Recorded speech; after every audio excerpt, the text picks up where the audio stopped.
ولسانا وشفتین وہدیناہ النجدین۔ اللہ نے قرآن میں کہا تمہیں دو آنکھیں دی گئی، کیا تمہیں صرف دو آنکھیں اس لیے دی گئی ہے کہ تم راستے کا سفر طے کرو، یا تمہیں آنکھیں صرف اس لیے دی گئی ہے کہ دنیا کی چیزوں کو دیکھو، یا تمہیں کان اس لیے دیے گئے ہیں کہ تم صرف گانے سنو، دوسروں کی باتیں سنو؟ نہیں نہیں، اس لیے نہیں دی گئی ہے، ہونٹ اس لیے نہیں دی گئے کہ لوگوں کو گالیاں بکو، لوگوں کی غیبت کرو، بلکہ اس لیے دیے گئے ہیں کہ اللہ کے کلام کی تلاوت کی جائے، اللہ کی بات سنی جائے، نبی کے رسالت کی بات سنی جائے، نبی کی حدیث پڑھی جائے، اس حدیث کو سنا جائے۔ لیکن ہر چیز کا مفہوم اس وقت الٹا ہوتا چلا جا رہا ہے، اس لیے ہمارے مقدر میں لٹ لٹ لٹ لٹ۔ ہم پوری دنیا میں میں آپ کو بتا دوں، اس وقت پوری دنیا میں دوسرے نمبر پہ ہماری آبادی ہے۔ نوجوان ساتھیوں سے گزارش ہے کہ آپ بات چیت نہ کریں اللہ کے واسطے، اگر نہ سننا ہو تو ذرا باہر چلے جائیں گے، لیکن کسی طرح سے کوئی شمع خراشی کی کہ آپ کوشش نہ کریں اللہ کے واسطے۔ اس وقت پوری دنیا میں ہماری جو آبادی ہے اور ہماری جو تعداد ہے، دوسرے نمبر پہ ہم ہیں پورے دنیا میں۔ لیکن بتاؤ، دوسرے نمبر کی آبادی اس وقت مسلمانوں کی ہے، لیکن کوئی ایسا دیش، کوئی ایسا ملک جس میں مسلمانوں پہ ظلم و زیادتی کے پہاڑ نہ توڑے جائیں۔ صرف اور صرف اس وقت قطر ایک ایسا ملک بنا ہوا ہے فیفا ورلڈ کپ کو لے کر، جو ایک ورلڈ کپ پورے دنیا میں سب سے اچھا ورلڈ کپ مانا جاتا ہے۔ اس ورلڈ کپ کی وجہ سے قطر کا نام ہائی لائٹ ہے، اور قطر کا نام ہائی لائٹ ہونا بھی چاہیے۔ قطر ایک ایسا اسلامی ملک ہے جس نے سعودی عرب کو آنکھوں میں آنکھیں ڈال کر یہ کہنے کی کوشش کی کہ اسلام کا مرکز تو سعودی عرب تھا، مکہ المکرمہ کی نسبت سعودی عرب میں، مدینہ المنورہ کی نسبت سعودی عرب میں۔ سعودی عرب مسلمانوں کا سرچشمہ تھا، سعودی عرب مسلمانوں کا مصدر تھا، مسلمانوں کا مخرج تھا۔ مسلمان سعودی عرب کو اس لیے احترام کی نگاہوں سے دیکھ رہے تھے کیونکہ وہاں وجہ کائنات، تخلیق کائنات، سیاح لامکان، مطلوب کائنات، مقصود کائنات، محبوب کائنات۔ ہاں مجھے کہنے دیا جائے کہ وہ صبح ربی کی سحر کا اجالا، وہ جس کو بہاروں نے صدیوں ہے پالا، وہ جس نے اندھیروں سے ہم کو نکالا، وہ برکت کا پرتو، وہ رحمت کا جھالا، وہ آدم تا عیسیٰ سبھی کا حوالہ۔ فلک چاند سورج ستارے گواہ ہیں، زمین کے حقیقت نظارے گواہ ہیں۔ وہ ہر موری بشری سے بہتر وہ پالا، جو سمجھے تو کوئی اسے ہوش والا۔ ارے وہ آدم نے اپنی نگاہوں میں دیکھا، وہ تخلیق قدرت کی باہوں میں دیکھا، وہ عزت میں اول، رفت میں اول، صورت میں اول، سیرت میں اول، وہ آدم سے پہلے، وہ موسیٰ سے پہلے، وہ عیسیٰ سے پہلے۔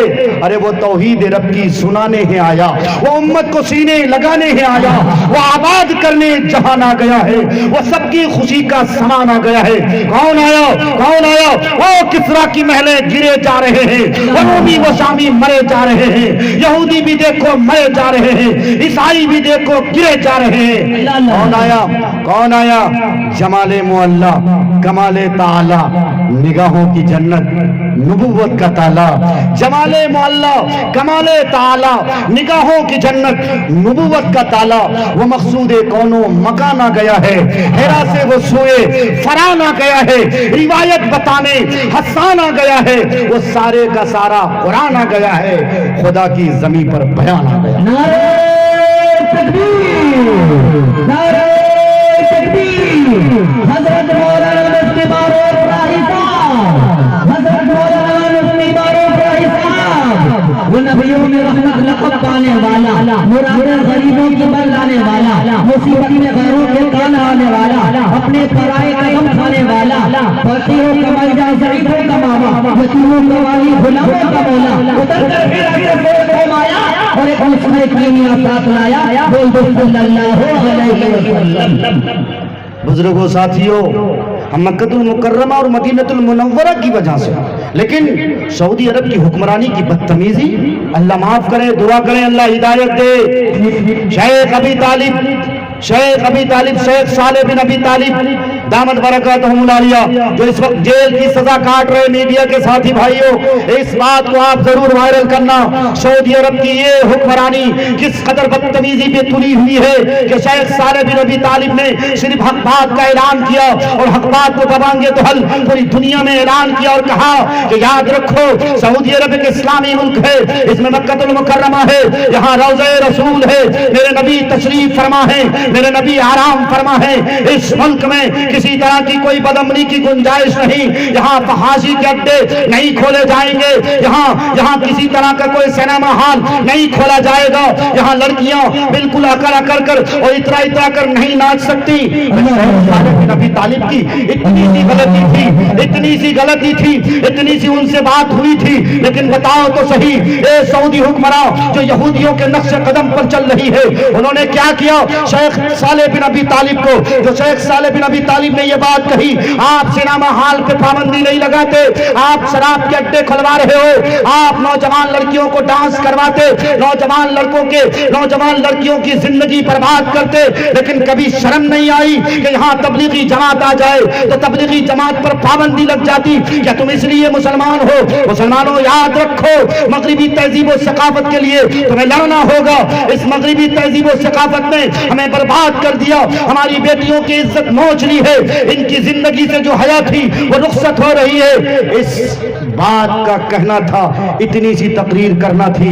بزرگوں ساتھیوں، شیخ صالح بن ابی طالب کو پتہ ہے آپ کو 10 سال کی سزا سنائی گئی، 10 سال کی سزا سنائی گئی، لیکن قربان جاؤ اور مبارکبادی پیش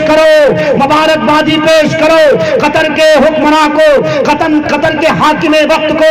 انہوں نے فیفا ورلڈ کپ کا آیوجن کیا، اس دیش میں فیفا ورلڈ کپ ہو رہا جس کی تعداد پوری دنیا میں تقریباً بہت کم مانی جاتی ہے، لیکن ہاں قطر نے یہ ثابت کر دیا جو کچھ ہوگا میرے ملک میں سب منظور ہے، لیکن اسلام کی تعلیمات کو پاؤں تلے رولا جائے، محمد الرسول اللہ کی شریعت کو کوئی ٹھکرانے کی کوشش کرے۔ اس دیش کا جو سنویدھان ہے، اس دیش کا جو قانون ہے، قانون سے دیش چلے گا۔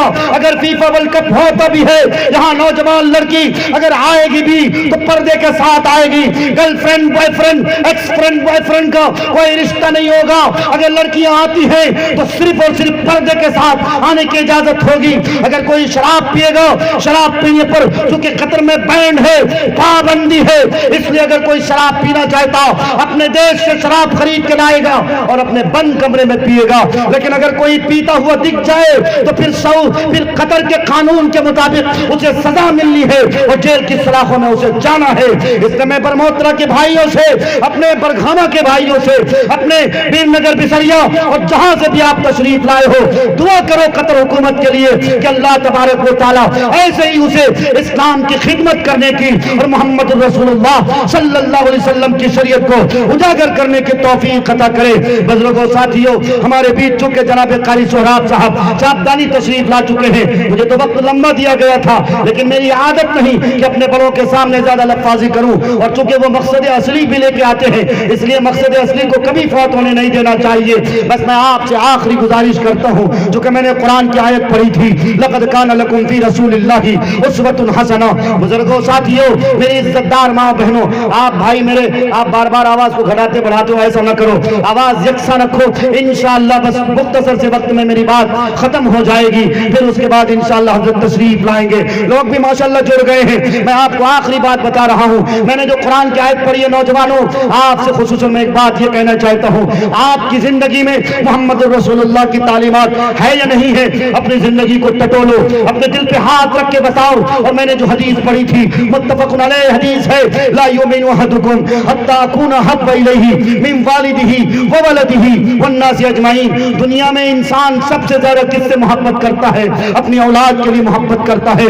بوڑھا باپ ہو جائے، بوڑھی ماں ہو جائے، لیکن اولاد کی فکر اسے ہر وقت ستاتی ہے، اولاد کی فکر ہر وقت ستاتی ہے۔ لیکن دل پہ ہاتھ رکھ کے بتاؤ، کیا تمہارے دل میں اولاد سے زیادہ محبت اپنے نبی کے لیے ہے؟